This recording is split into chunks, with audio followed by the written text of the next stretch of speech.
You know, I've been aboard a few ships with pretty dire issues in the shower department. The Alabaster is not one of them. We've got it all.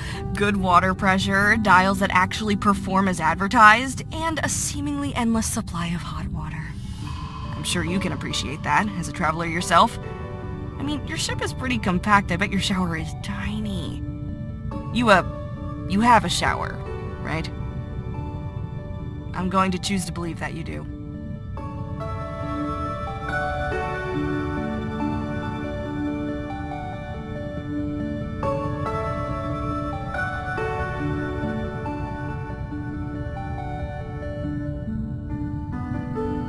Right. I need you to bear with me for a second, because I've got a vent here.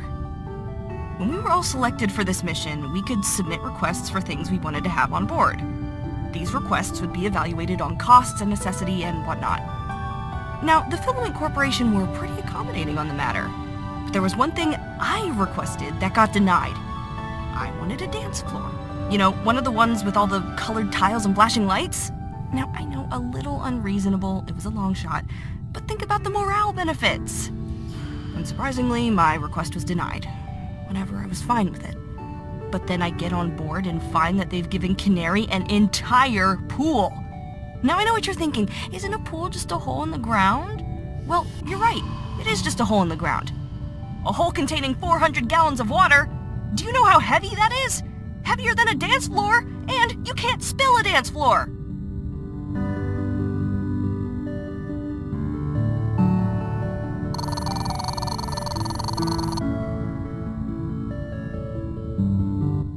It was me that put the request in for these old machines. They take me back to being a teenager. I get so wrapped up in the nostalgia of it all. I used to bike down to the arcade after school most days. There was this one kid who went by Red. She held the high score on practically every machine in there. Grady, I know. I set out to beat her at my favorites. Spent a lot of time and pocket change trying too. Never managed it though. For some reason it really stuck with me. I figured that with all the spare time I would have out here, I could take another shot at getting those scores, get some closure on that front. Well, it took a few weeks, but I finally came out on top. It felt amazing. Then Aubergine walked in the next day and bumped me back to second, which did not.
journey over here, something small collided with the hull.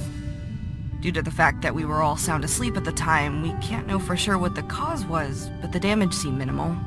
We were lucky. It could have been worse.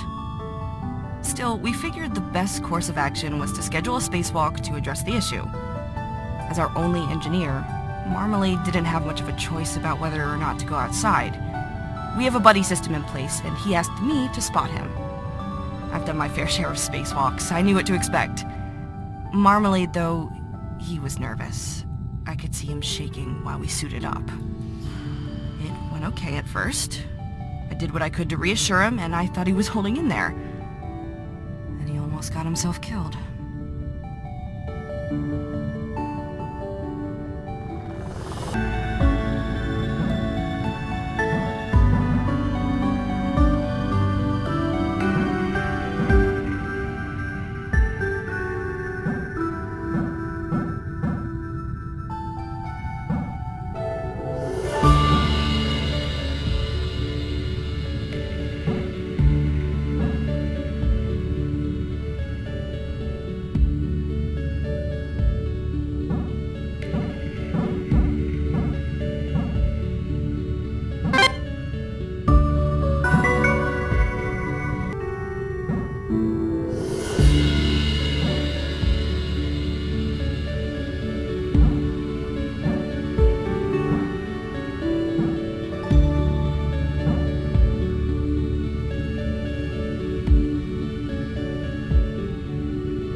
Unfortunately, Marmalade's accident was somewhat in vain. Not long after we arrived, I noticed the ship started to slip into a decaying orbit. It seemed likely that it was the result of the damage caused by the collision, so I was hopeful that our repairs would fix the problem. Not so. A few weeks later, it happened again. And again. And again. Not a clue as to why. When I told Vermilion about it, he said it sounded like a car with its wheel alignment off. Whatever that means. Have you ever started to get anxious that you're overlooking an embarrassingly simple solution to a problem? I was there. At one point, I found some old comics that I stacked on a control panel. I almost had a heart attack when I realized what I'd done. It was a relief to find the ship was still drifting after I moved them. Well, you know, kind of.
did get to the bottom of why the ship was drifting the way it was.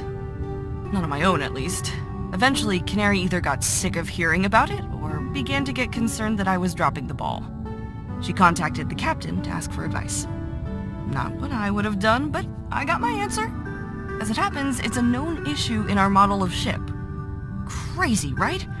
More importantly, not my fault. The captain was great about it, too. She could have chewed me out for not reporting it sooner, but she didn't. You could always count on her for that, you know? Not really the iron fist type. A bit of kindness goes a long way. In the wake of Marmalade's accident, it was the captain that sanctioned the extra rations that allowed Canary to bake his birthday cake. She's a good egg.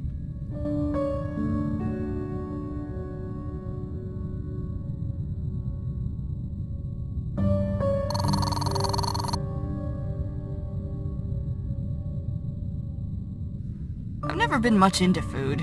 Eating was just something I did out of necessity. That was until Vermilion started cooking for us. He cooked this one thing, he called it a roast. It was meat, chicken, if I remember correctly, and some vegetables. It was all cooked together in an oven, and to top off this madness, we then covered it all in a delicious brown liquid. Apparently it's a big thing in some places on Earth. And my God, I see why.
of cake. If the ship were a cake, I would start to express my concern for you about now. That is to say, you're about halfway done. Unlike a cake, though, your ultimate prize will be to clean up whatever mess marmalade and aubergine left in the bridge up here, rather than shame mixed with crippling health problems. I'd take my chances with the cake given the choice. Between the dungarees and fast food stickers, something tells me you would too.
feel so cooped up in here.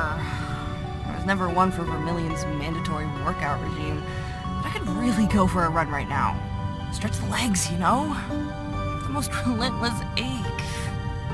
Oh, nothing like what cryosleep did to me, though. As navigator, it was my job to check we didn't stray too far off course while we slept. I had to wake up every few months to keep us on track.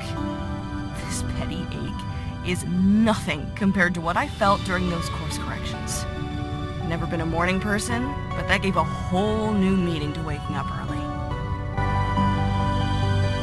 The thing about working in space, and you probably get this too, is that with time, space gets kind of boring. The wonder fades. Everyone I've worked with has said the same, except Marmalade. He would sit by the window over there for hours, looking through the telescopes and drawing any new constellations he saw. He had a sketchbook full of them. They're quite amazing. The telescopes were canaries. She would get a bit wound up when Marmalade tweaked the settings for his own purposes. Although I think even she enjoyed looking through his drawings. Maybe she was even a little proud that they were a product of her telescopes.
Before we all went into cryosleep, we had to check our workstations along with our equipment and whatnot, just to make sure everything was in working order.